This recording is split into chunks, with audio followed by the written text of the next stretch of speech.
You are preparing for a vice principal interview. A vice principal interview is not the same as a coordinator interview. The questions may look similar, but the answers need to reflect something completely different. They need to reflect leadership, ownership, vision. Because a vice principal is not just a senior coordinator, a vice principal is the second in command of an entire school. So, today I am going to walk you through 10 questions that will definitely come your way. And I'm going to tell you exactly word for word how to answer them. Are you ready? Let's go. Question number one. How would you define your role as a vice principal? Now, before I give you the ideal answer, let me tell you what not to say. Do not say, I will assist the principal in whatever is needed. That answer makes you sound like a helper, not a leader. At vice principal level, assisting is the minimum, it is not the definition. Here is what you say: I am the operational backbone of the school. I support the principal in both academic and administrative leadership. I mentor coordinators and department heads. I build and monitor systems. I ensure that the school runs smoothly even in the principal's absence. Read that last line again. Even in the principal's absence. That one line tells your interviewer this person can hold this school together independently, confidently. That is the vice principal they are looking for. Question number two. If a coordinator on your team is consistently underperforming, how would you handle it? Do not say, I would inform the principal. I want you to understand something. At vice principal level, the coordinators are your team. If you push every problem upward to the principal, you are not a vice principal. You are a messenger. So the right answer here would be, I would have a structured one-on-one conversation with the coordinator to understand the root cause. It is a skill gap. Is it a personal gap? Is it a skill gap? Is it a personal issue? Is it lack of clarity in her role? Then I would co-create a performance improvement plan with her with clear timelines and defined expectations. I would check in every week. I would document the progress. Only if there is no improvement after this entire process would I involve the principal. That answer tells your interviewer this person develops people.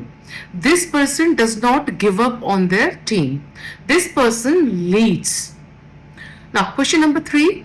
How have you contributed to academic planning at a leadership level? This question separates real vice principal candidates from people who just have the designation. Do not say, I assisted in planning and supported the team. Assisted and supported are not leadership words. At principal level, vice principal level, you must have owned something. Say this: I have led the creation of the annual academic calendar. I have chaired HOD meetings and ensured follow through on every action point. I have designed teacher appraisal frameworks and I have presented academic data reviews to the management every single quarter. Now, if you have not done all these yet, identify which ones you have done. Speak about those with full detail and full confidence.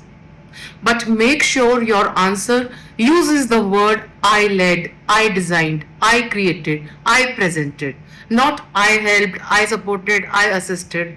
Own your contribution completely. Question number 4. A parent escalates a complaint directly to you, bypassing the coordinator and class teacher. What do? This question is testing your judgment under pressure.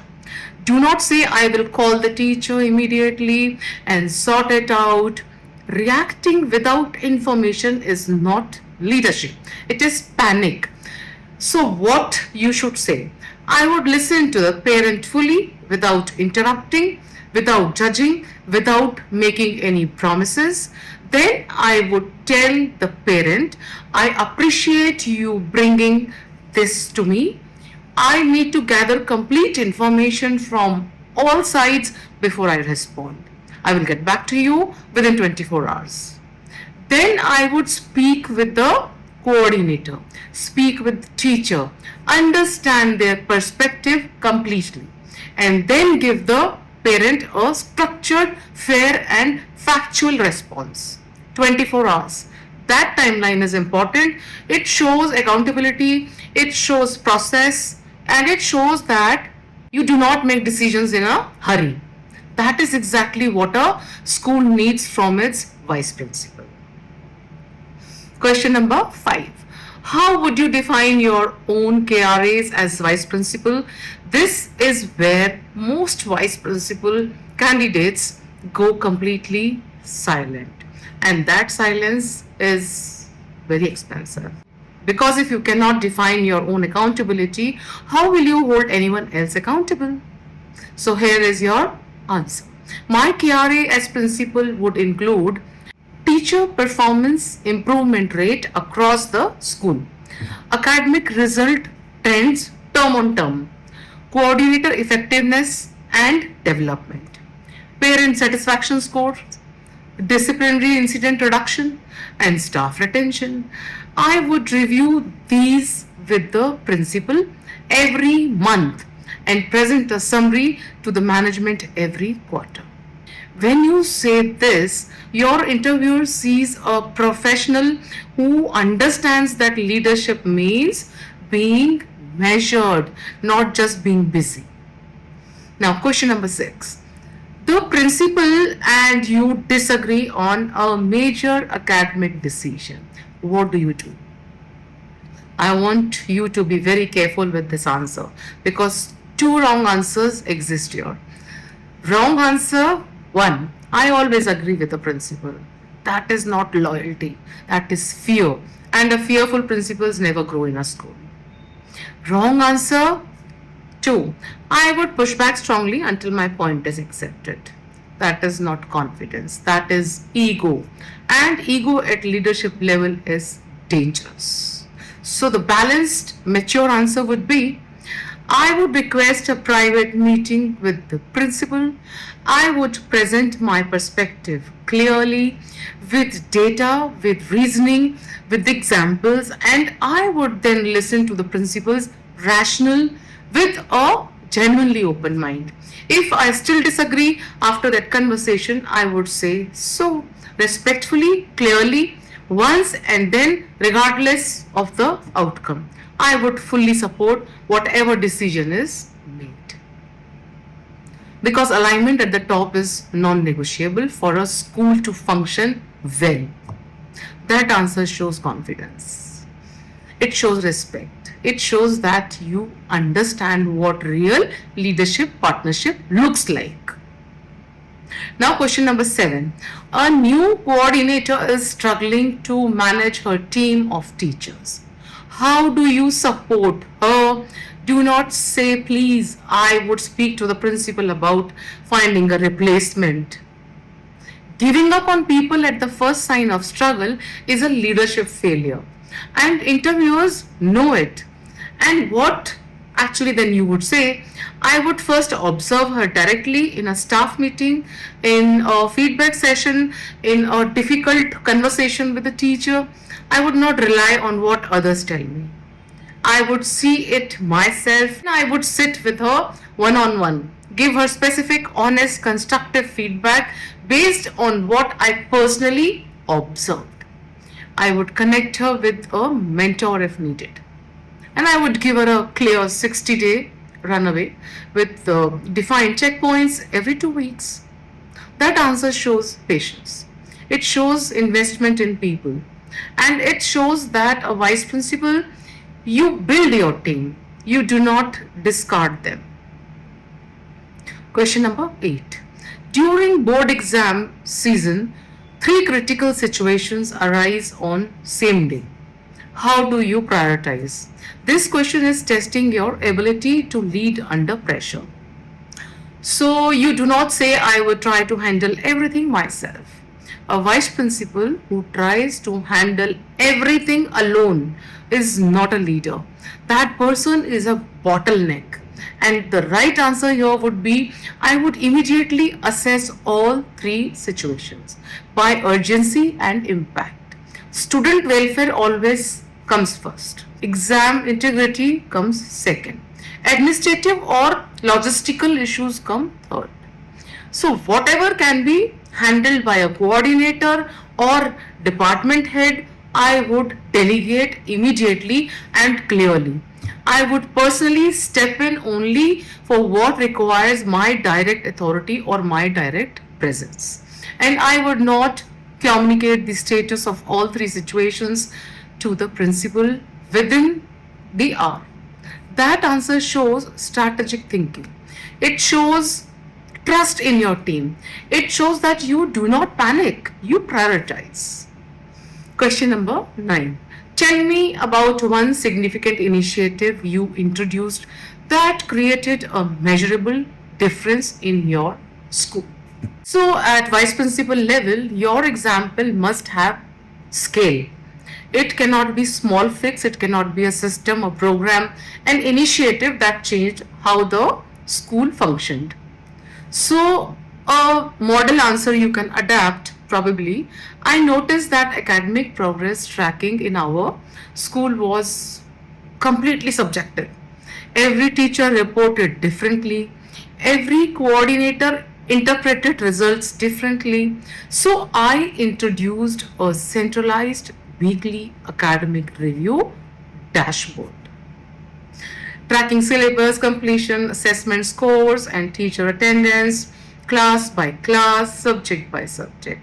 Within one term, syllabus completion improved significantly, and the principal had real data for every conversation with teachers and parents. And coordinators finally had a shared language for performance.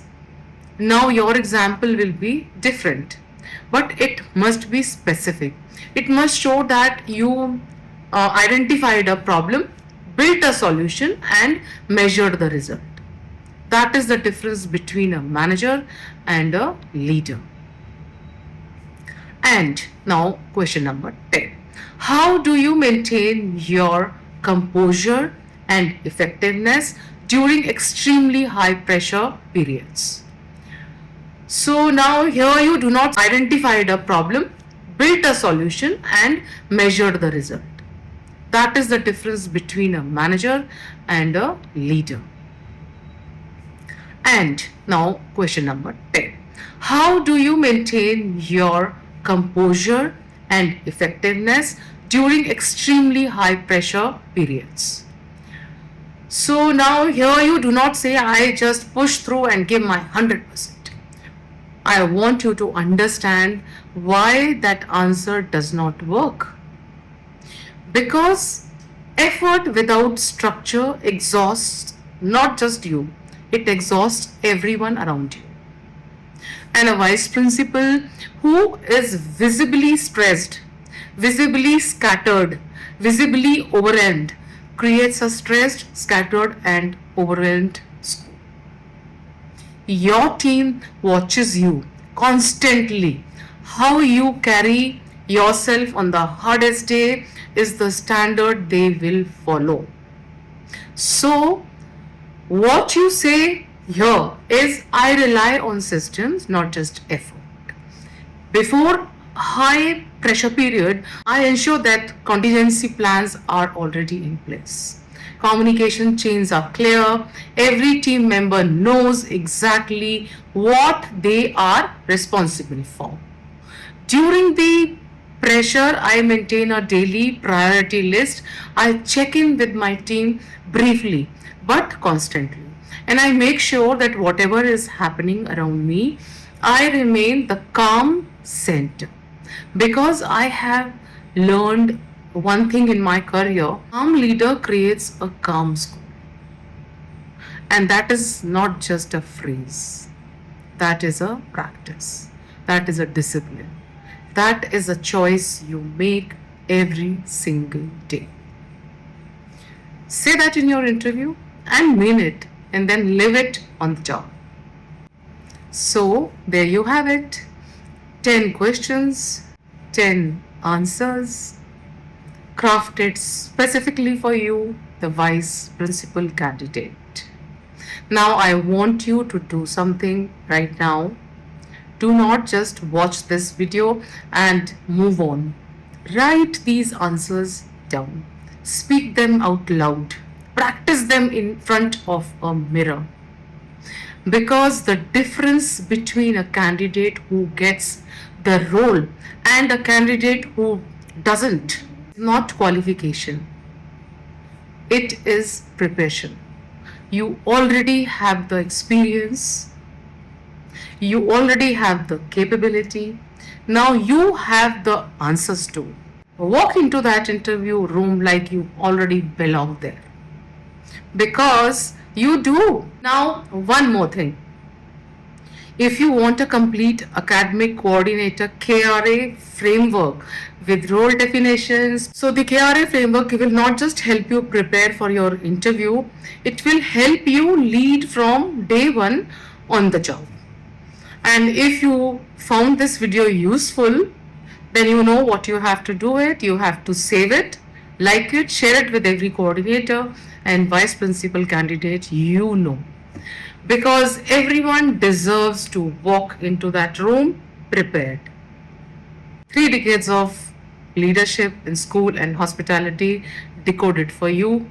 All the best. Go get that role. I'm rooting for you.